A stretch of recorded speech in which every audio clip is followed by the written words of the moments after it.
Digital greetings, final year computer science students. This is your official invitation to the 11th annual Computer Science Project Demonstration Fair.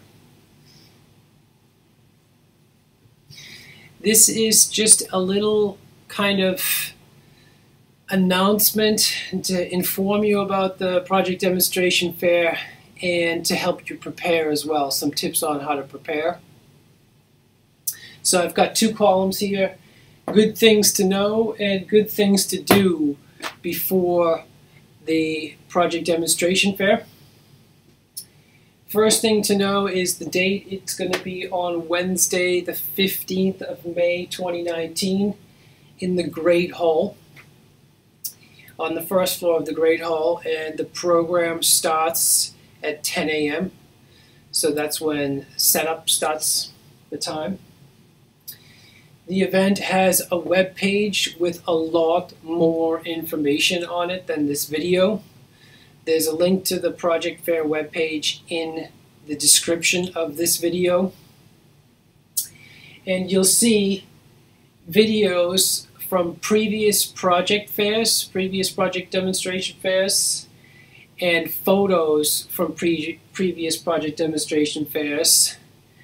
And you will learn a lot more about what happens, what it looks like, what student projects look like, what students look like, from looking at the videos and photos from previous years. They'll be very, very informative. It will give you an idea of what the whole event looks like, and you get to see what other students have done in the past.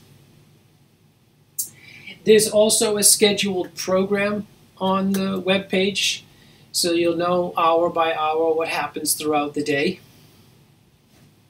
There are prizes awarded on the day, so traditionally there are two prizes. One is the best student project voted by academic staff, and another is best student project voted by industry sponsors and visitors. And we will hand out voting slips on that day and give out best project prizes. Another great thing to know is that this project demonstration fair is open to everybody. That means all the computer science students, obviously first year, second year, foundation year, master's student, PhD students, but it also means the entire university. So anybody from the university can come to this project fair. There's no admissions or anything like that, no admission prices, no registration, absolutely not necessary. And it's open to the general public. We will be inviting some industry partners and collaborators to the project fair. So, you know, it's really open to the entire world. Parents, families, anybody that wants to come can come by, and no registration or money is needed. It's really an open public event. This year, because of the size, this is the biggest project fair so far in our history. We're expecting something around 165 students. So we actually have a floor plan of the fair on the web page, and every student is allocated to a zone.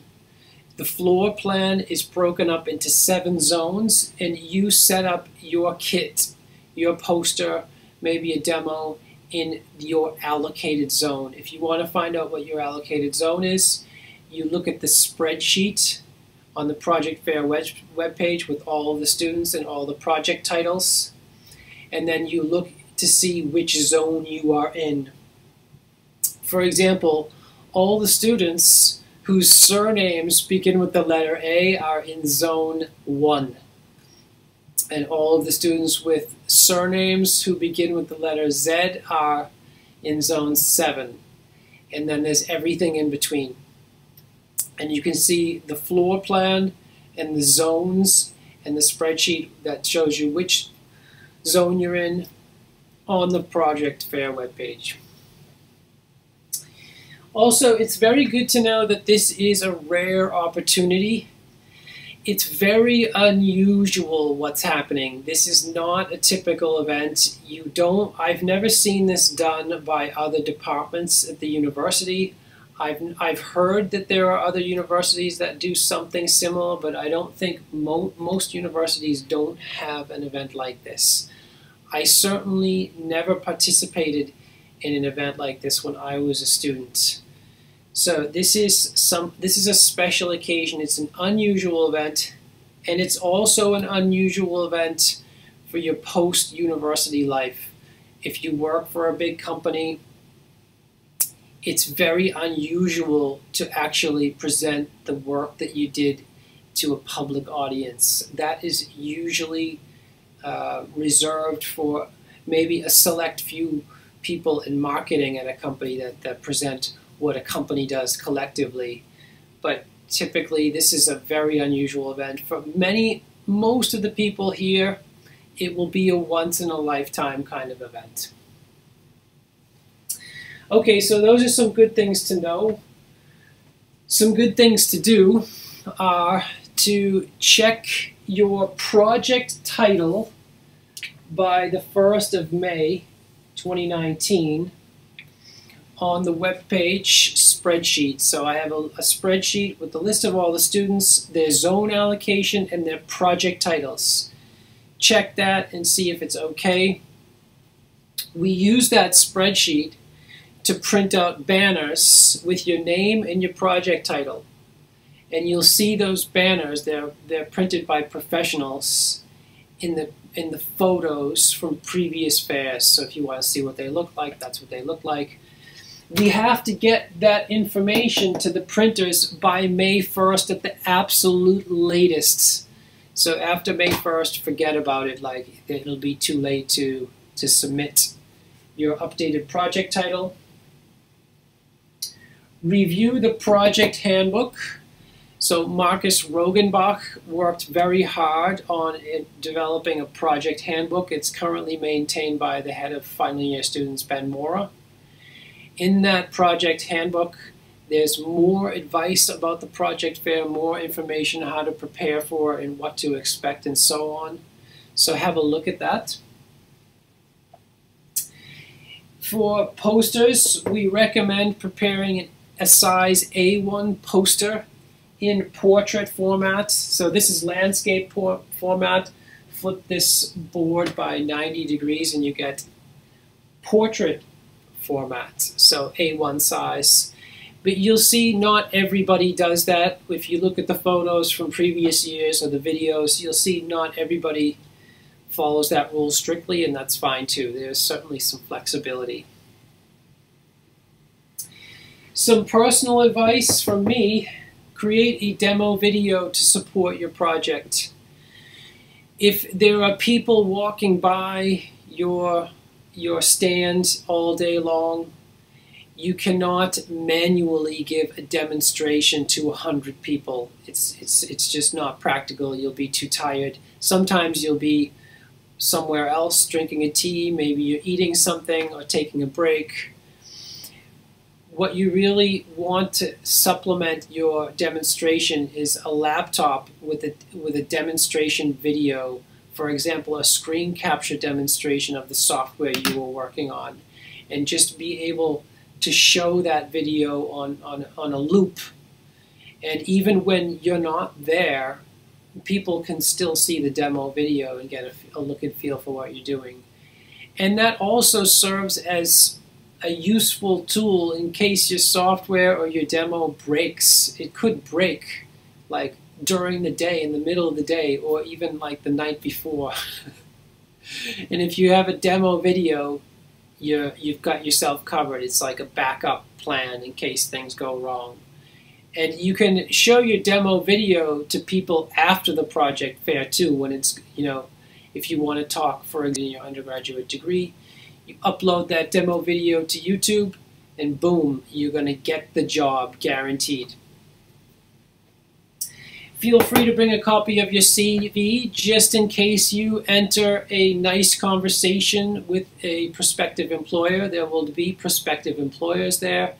They will be looking informally for projects that they find interesting. They won't know ahead of time what projects they find interesting and what they don't. And some will spontaneously have an informal interview on the spot. So feel free to have like a business card or a CV just in case somebody from industry contacts you and you can give them something to take away.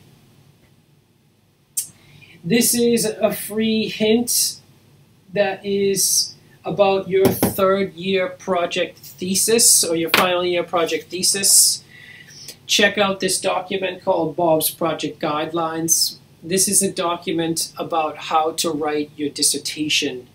It gives very, very detailed guidelines, section by section, how to write the abstract, how to write the introduction section, how to write the background section, how to write the related literature section.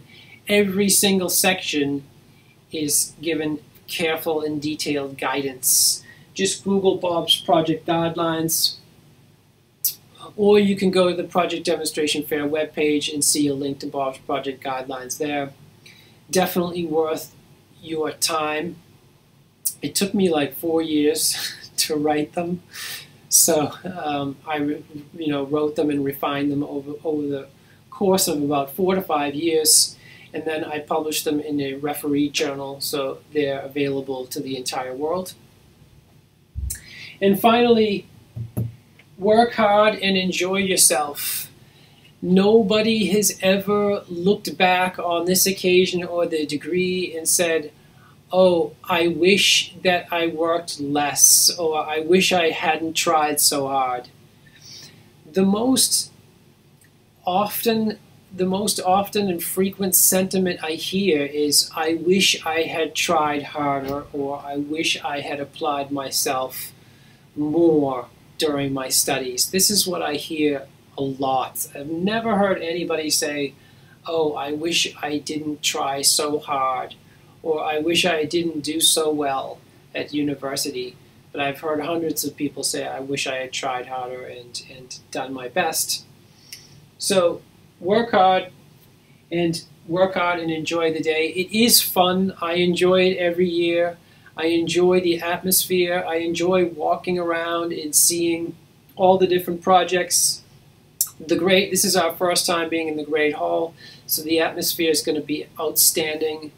And the size is going to make the event very energetic, and it's going to be a great experience to enjoy. If you have any questions, just let us know. And in the meantime, I will see you there.